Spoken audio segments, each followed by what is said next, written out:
So welcome to this video. My name is Alex and this video is called Know Thy Enemy.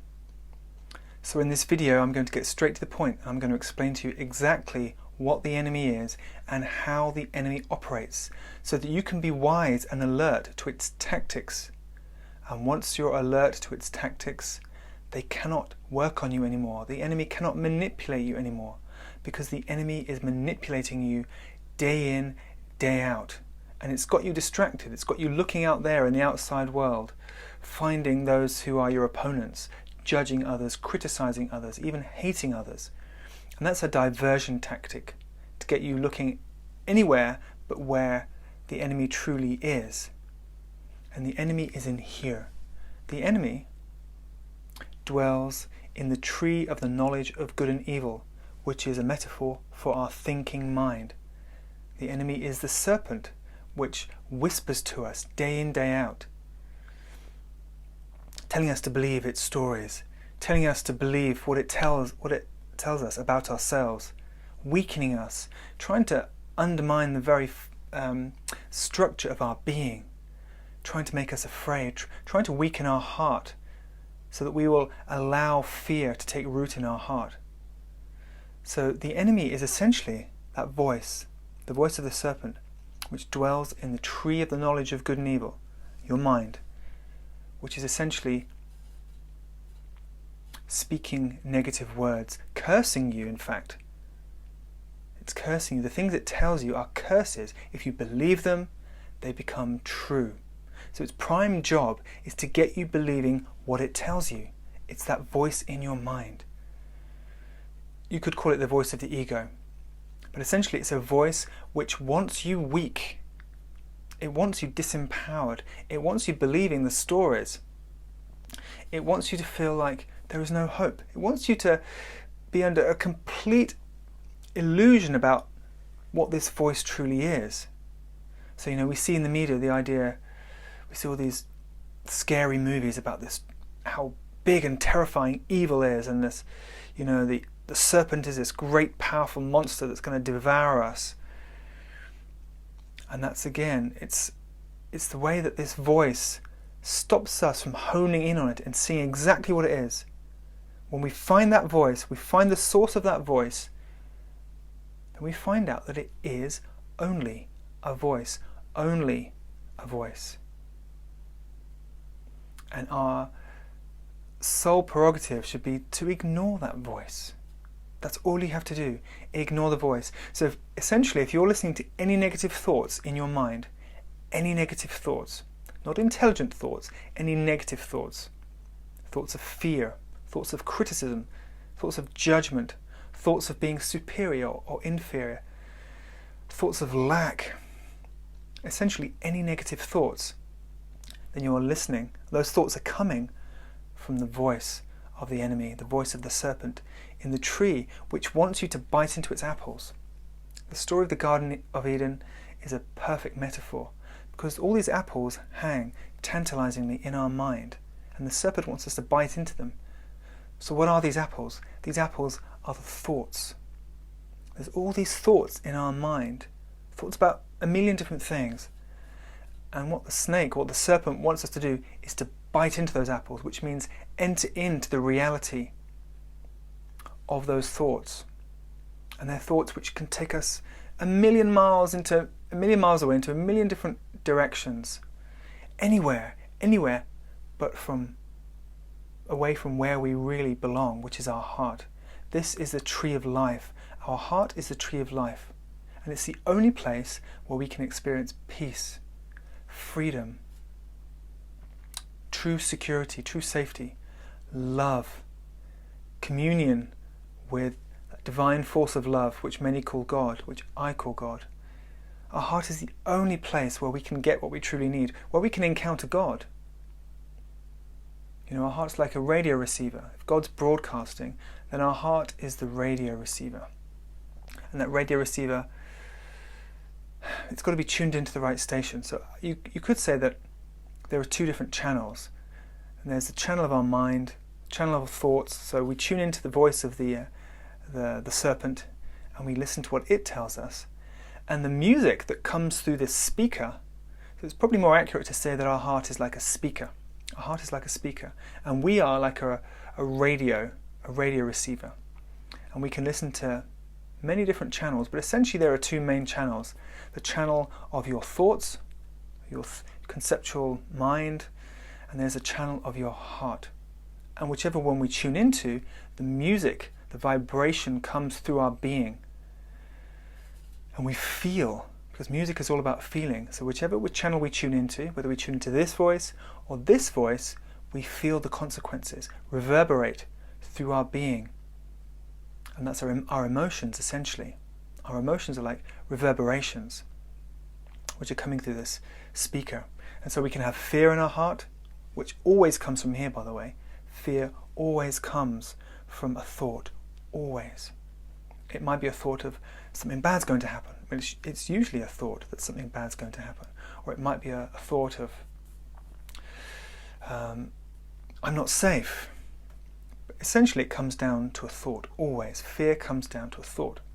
And that's the, how can you say this? That's the interference. Because if we don't listen to those thoughts, then we can experience reality. So those thoughts want to tune us out. They want to tune us out from reality, because reality is experienced in our heart, and reality is an experience of expansiveness, of love, of peace, joy and happiness.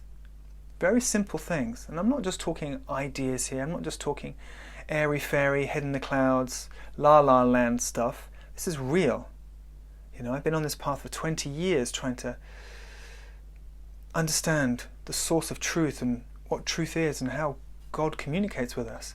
So this is very practical. What I'm communicating to you are very practical things. You have a choice what you listen to. You can listen to this, or you can listen to this.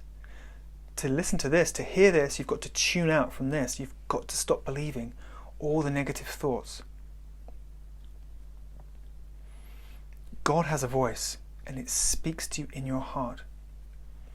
And essentially, if God's voice was to be put into words, he would say, relax.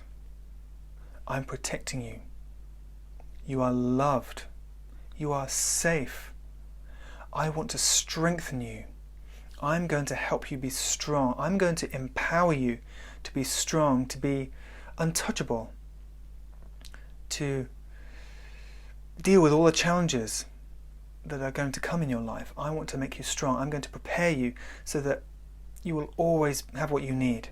There is no reason to fear. There's no reason to be afraid. There's no reason to be anxious. I will give you what you need. Stay close to me. That's essentially what God wants us to understand and wants us to know.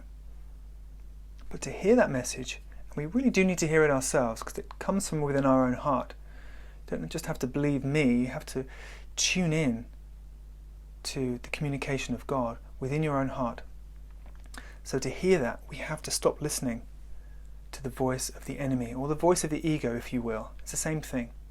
The best way to understand the ego is that it's a parasite, and it wants food. And the food it gets from us is the negative emotions. So what the ego does, it gives us a negative thought. It can give us a positive thought, but even the positive thoughts lead to negative thoughts, because it's a realm of duality. You can't just choose one side of the coin. You take both. You buy into both sides. It's like the yin and the yang. You buy into both sides of the coin when you choose that reality, which is this dualistic conceptual reality of the ego. And so it'll get you involved in some thoughts, any thoughts, it doesn't really matter, because it knows that all thoughts take you away from here. All thoughts get you building castles in the sky, and you try and dwell in those castles, and you find that there's no warmth. Life is empty, there's nothing there for you. And our thoughts always, essentially, will generate negative emotions. And it's those emotions that the ego feeds off. It's a parasite, and it's deluding us with all these ideas, getting us distracted in the realm of thought, so that we can generate negative emotions, and it can feed off those emotions. It's really important to understand this. The ego is not our friend, and in fact, We don't need to listen to it at all, and I mean at all. Because there is another radio station, another voice that we need to listen to. And if we only listen to that voice, then we will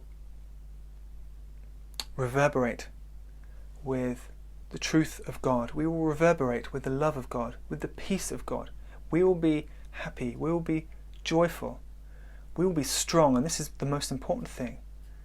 We need to be strong because this enemy, the enemy is working on us. It's a battle. And the battle is, are you going to be weak or are you going to be strong? And you have to choose strength. The only way to win this battle is to choose to be strong, because you need to be strong to deal with what challenges you will face. And you can't escape from the challenges of life. And they're actually there to make you stronger as well. So if we rise, because we see a challenge and we kind of collapse. We think, I can't possibly climb that mountain, I can't possibly deal with this. And again, our own thoughts defeat us before we've even attempted to rise to the challenge. So it's important to build a foundation of strength. That means a strong body, because a strong body means a strong mind and a strong heart. And we need all three to be strong. Essentially, we need a disciplined mind. So we're used to kind of opening the gates to any thought. We're used to opening the gates and allowing any thought to come in and gain access to our heart. And that means that we're allowing the enemy access to our heart, where it can cause pain, it can cause fear, it can cause disappointment, it can cause anger, all kinds of turbulent emotions. It can create in our heart if we give it access. So a disciplined mind is essential so that we can say, no, I'm not going to buy into that thought. I'm not going to bite that apple, because I know where it leads and I know where it comes from. And I know who wants me to bite into that apple. It's the enemy, it's the ego. So it's very important to become aware of what's going on in our mind so that we can choose where we put our attention. Choosing where to put your attention is the highest practice of intelligence, because everything else stems from there. Everything else flows from there. And so essentially it's a case of, what are you going to listen to? Are you going to listen? Because we can dwell here, we can spend all our time here. We can think all day long, all week long. We can think for months and even years on end, and people do, and people are thinking. And that's where the enemy wants you. And so our challenge, or our journey, is to relocate from here to here, so that we become a more feeling person, a more sensitive person, a more loving, compassionate and understanding person, so that we seek to understand others rather than judge them. And when I say understand others, I don't mean understand what they're telling us, understand the ideas, but really understand the person. If we can understand people, then we will never have an enemy ever again. Because of course, you probably understand this already, that all dysfunctional, destructive, antisocial behavior comes from pain. And so you can't really judge another person. You can't be angry with another person. You can't despise another person who's in pain and is acting out their pain, because they're wounded. And so it's this understanding which helps us to be more compassionate of all people. And there will be people who judge you, there will be people who insult you, there will be people who hate you and spread negative rumours about you.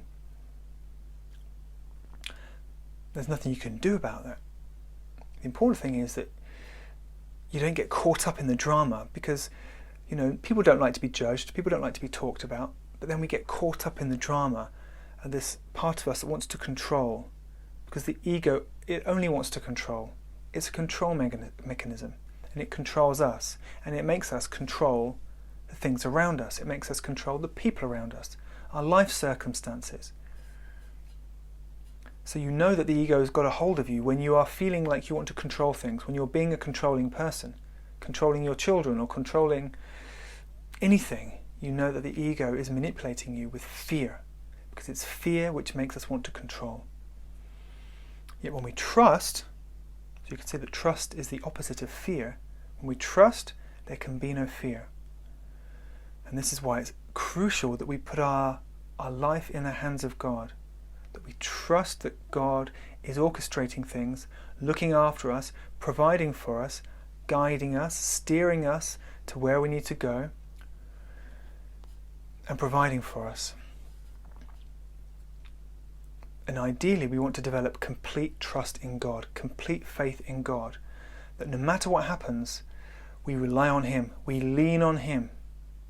We don't lean upon our own understanding, as the Bible says. We don't try and defeat the enemies outside. What we need to do is be guarded, because people will try and hurt us. So we need to have protection. It says in the Bible, the breastplate, put on the breastplate of God, or the armour of God, something along those lines. And we need this protection, that things which people throw at us, which they want to hurt us, that they don't touch us, because the enemies aren't out there. They're not our enemies. They're just people in pain. They're just people with their own stuff, their own issues, their own traumas and regrets and troubles and woes. They are not the enemy.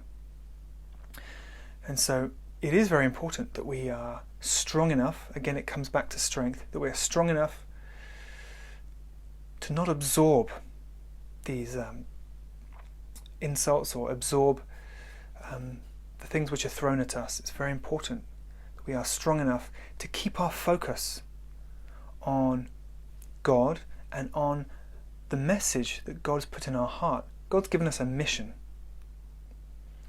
and it's usually a creative mission. It involves some kind of creativity, because we're creative beings and we love to be creative. It's innate in every human being, creativity. And once you tap into your creative gift, then you won't want to waste your time arguing with others and debating others. You know, some people just want to get you back into this realm of judgment, argument, criticism, conflict. In fact, the ego, when it works through other people, the ego just wants to do that.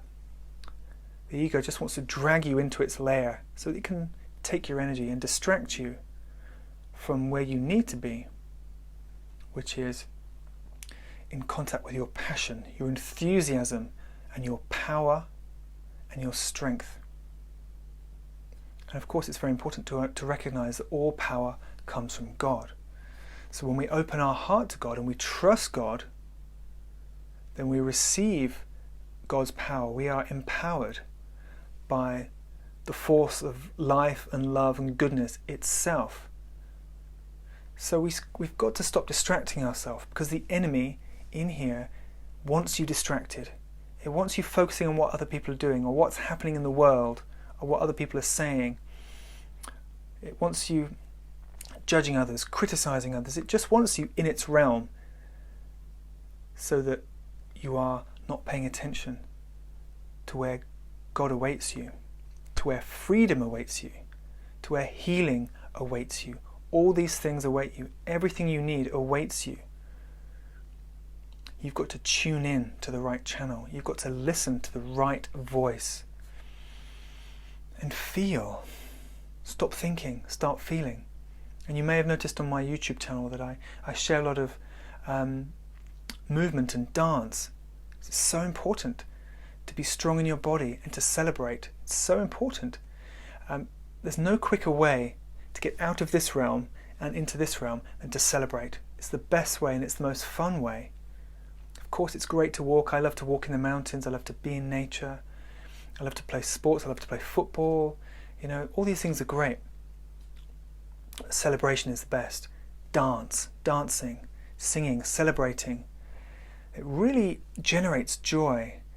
And joy is very, very important. It says in Nehemiah in the Bible, the joy of the Lord is your strength.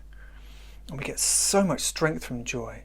I say it in almost every video, but joy is like a rocket booster, which propels you as far away as it's possible to get from the realm of negativity, the realm of conflict and confusion and judgment and negative energy, you could say. Joy is the propellant which takes you as far as it's possible to get from that realm into your heart, into this realm of light, into the heavenly realm, you could say, where angels play. And you can be there, by the way, anytime you want. You can find yourself in the heavenly realm anytime you want. Now, of course, we're not used to being able to make this choice. It's usually not something we're consciously able to do. We can't just say, oh yeah, I've had enough now of all the negativity and pessimism. I'm going to go and be joyful and happy. For most people, it's not easy to flick a switch and do that. And that's why I create these videos. I'm going to share another video with you in just a minute as the second part of this video. Because we need help. We need help to jump, to leap away from this realm of confusion, darkness, criticism, judgment, pain, anger, negativity. We need to jump. We need to get out of there as quickly as possible and jump into this realm of feeling good again, feeling empowered, perceiving the sense of light in our mind and in our heart. It's very simple. It is actually very simple. But you've got to be willing to do something different. It's not going to happen by just you watching another YouTube video and thinking and, furnishing your ivory tower. That's not going to happen. You've got to do something with your body. You've got to change your energy. You've got to generate energy in your body. Your heart is like a generator, and it can generate the most amazing sense of joy and liberation and freedom and passion, and it can generate that for you if you just switch it on. So the second part of this video is to help you switch on that generator so that you can be propelled away from this tedious, predictable realm of thoughts and ideas and judgment and the mental realm. We don't belong there. We don't want to live there. It's so cold.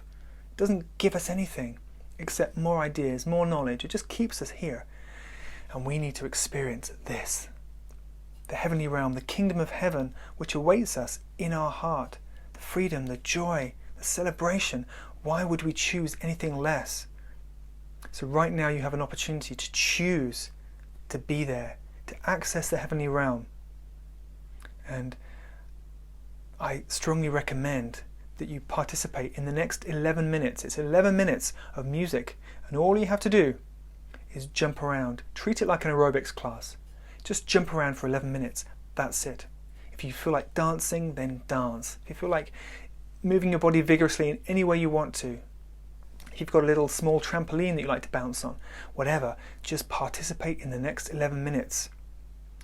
Because I've been working on this for, many years, 15, 20 years, on developing the quickest way for us to escape that realm, escape the confusion, the darkness, the negativity, the lack of energy, the despondency, the hopelessness. There's no time to waste. We've got to get away from that realm. And so I've been developing this wonderful, liberating and enjoyable method. And it's not a technique. It's just a way to bring more light into your heart. It's God's favorite way of bringing light into your heart. It's celebration. It's as simple as that. So please celebrate with me in the next 10 minutes and just jump around, because the music will do the rest. I choose very uplifting music, very positive music, music that wants to get your body moving, music that your body will find it hard not to move to, energizing music. It's old school dance music, very joyful, piano music. It's very uplifting. I've been DJing for about 25 years, and I love uplifting music because it just flicks the switch like nothing else. So I really want you to enjoy this, participate, please. Because if you don't, then all I've given you is just a little bit of enthusiasm, a few ideas, some more words. But what you really need is that rocket booster. You need that rocket fuel to propel you so that you can understand what more there is. Because until you experience it, until you're there, until you're in that realm of more energy, more light, more joy, more freedom, then you don't know it's there. Or it's just some distant memory from when you were younger, when you used to go celebrating and partying, or, it's just a memory. It's got to be an experience. It's very, very important for your heart to be regularly elevated. This is part of the rapture. I made a video recently called The Rapture, and it's our heart which needs to be lifted up into the heavenly realms. It's our heart which needs to be elevated so that it no longer dwells in the shadows, it no longer dwells in the darkness, but it experiences the heavenly realm where angels play, where God can communicate to us directly. God doesn't communicate. God's favourite way of communicating with us is not words. His favourite way of communicating with us is power, energy and joy. And you will have the opportunity to experience this if you participate in the next 11 minutes. So please do take part, and then you'll understand what all this is about. And I recommend that you do this at least twice a week, because there's so much going on in the world, and it's going to get worse in the media. It's going to look a lot darker and worse in the media over the next few months and obviously years. The media is going to really do its best to pull us into the darkness, pull us into pessimism and negativity, to pull us back into this dystopian mindset, that's been carefully curated by all the TV programs and all the news. It's curating a dystopian mindset of hopelessness and pessimism and fear. And a dystopia relies on people having this hopeless outlook on the world, this bleak outlook on reality. A dystopia depends on that. You cannot have a dystopia with happy, joyful, free people. It's impossible. So this, you could say, is the antidote to dystopia. This is the antidote to the gravitational pull that the media is trying to create to pull us into negativity and pessimism. This is the antidote. This is the propellant, the rocket booster will take you into the heavenly realm. So I recommend you do this at least twice a week, more if you need. Either do it in the morning or do it at the end of the day, at sunset, whenever you can. Put the music on, put your speakers on, put your headphones in, and just move your body vigorously, breathe deeply, get the blood flowing, move as much of your body as you can, move all your limbs, move vigorously, and really let the joy build up. And the rest can't really be put into words. You have to experience it for yourself. And as I said, I've been tailoring this specific way of moving closer to God for many, many years. And I would say I've perfected it. So please take part, experience what it's all about. And I wish you well. Enjoy. And I'll speak to you next time.